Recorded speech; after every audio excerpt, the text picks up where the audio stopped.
Kalau gitu, apa dong tips-tipsnya agar kita terhindar dari kesalahan-kesalahan tersebut?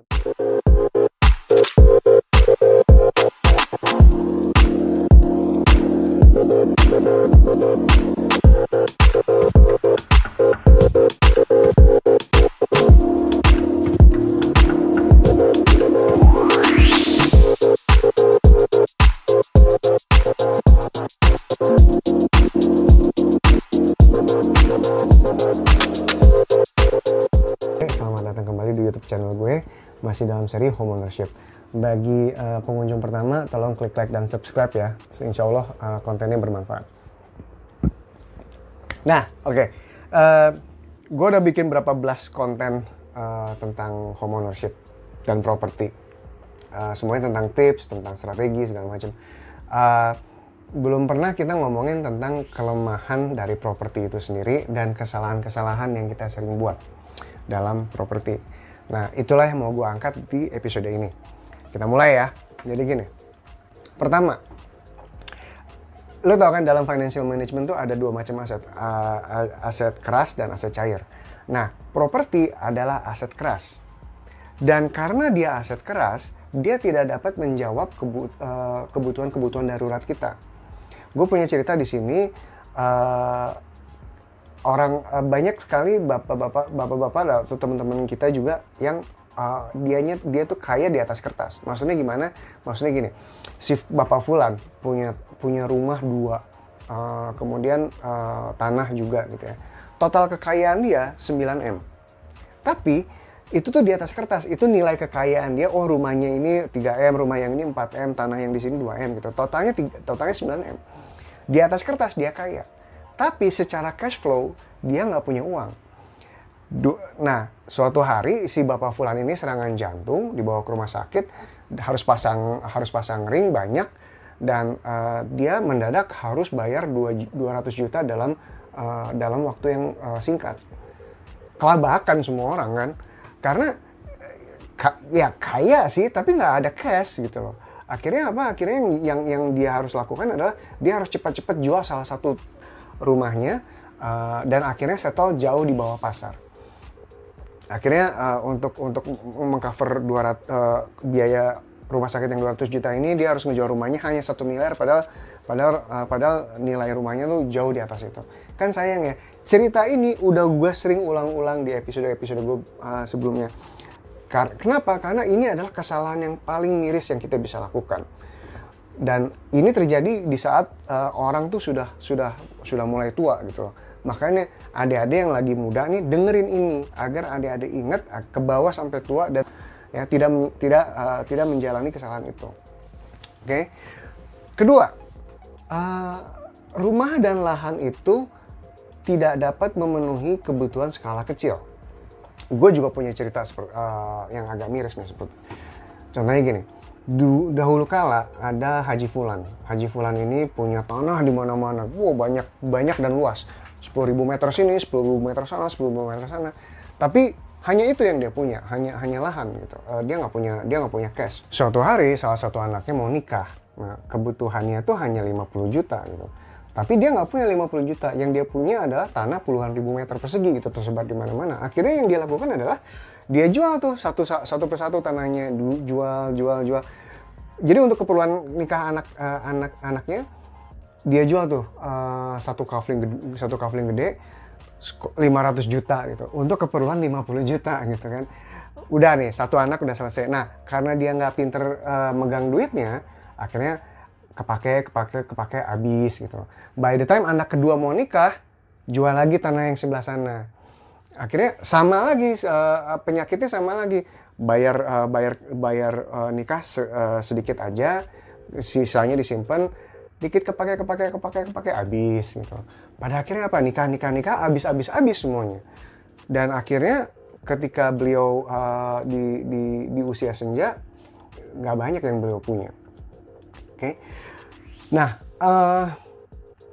ketiga, jika rumah adalah satu-satunya aset dari yang dimiliki si bapak dan tidak ada aset cair lain, maka itu akan menjadi alat waris yang buruk.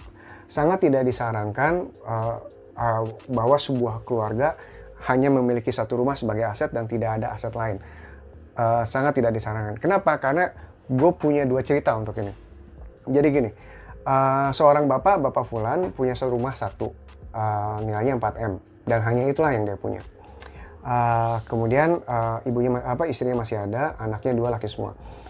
Suatu hari dia berpulang, dan yang terjadi adalah anak yang sulung mendesak, ayo bu, jual bu, harus dijual. Kenapa? Karena ternyata dia punya beban finansial utang gitu kan, dan dia harus mendapatkan hak warisnya gitu. Terus udah gitu, kemudian itu bertentangan dengan si ibunya. Ibunya nanya, kalau ini harus dijual, saya tinggal di mana? Kebayang ya? Pertanyaan berikutnya, apakah sebaiknya sebuah keluarga itu punya rumah lebih dari satu, katakanlah 2 gitu? Enggak juga. Itu juga itu juga belum tentu solusi. Karena ada kasus lain nih. Jadi ada bapak Fulan yang lain, dia punya 2 rumah. Masalahnya nilainya nggak imbang. Yang satu di daerah yang agak bergengsi nilainya 8M. Yang satu hanya 1M. Anaknya 2, 1 laki 1 perempuan. Ketika bapaknya berpulang, ya udah. Ketika bapaknya berpulang, anaknya nggak masalahin karena masih ada ibunya gitu kan. Ketika ibunya sudah berpulang juga, baru anak-anaknya bingung. Kenapa? Karena yang satu 8M, yang satu 1M. Yang 8M kalau dikasih ke si kakak laki-laki, kelebihan. Yang 1M kalau misalnya dikasih ke yang adik perempuan, kekurangan. Terus dia gitu, si adik perempuan bilang, ya udah bang, abang punya ini nggak? Abang punya 2M tunai nggak? Kasih aja 2M tunai ke saya, ya udah jadinya terhitungnya kan 3 miliar gitu kan. Saya sudah mendapatkan hak saya.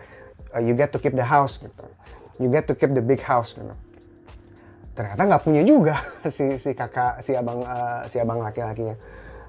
Nah, itulah sebabnya sangat-sangat disarankan bahwa sebuah keluarga itu harus memiliki satu rumah minimal, dan jika memungkinkan ya, ada aset-aset cair yang dapat mengimbangi. Jadi ketika berpulang, itu keluarga yang ditinggalin itu nggak konflik gitu.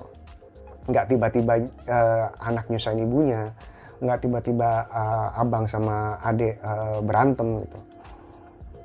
Ya, oke. Keempat, properti hanya akan menjadi beban jika dia itu kita beli dan kita tidak gunakan sebagai working asset. Tidak hanya kita merugi, pertama kita rugi, kenapa? Karena nggak jadi working asset. Kedua, kalau misalnya itu rumah dan rumahnya nggak diapa-apain, itu ada biaya maintenance dan itu nggak murah.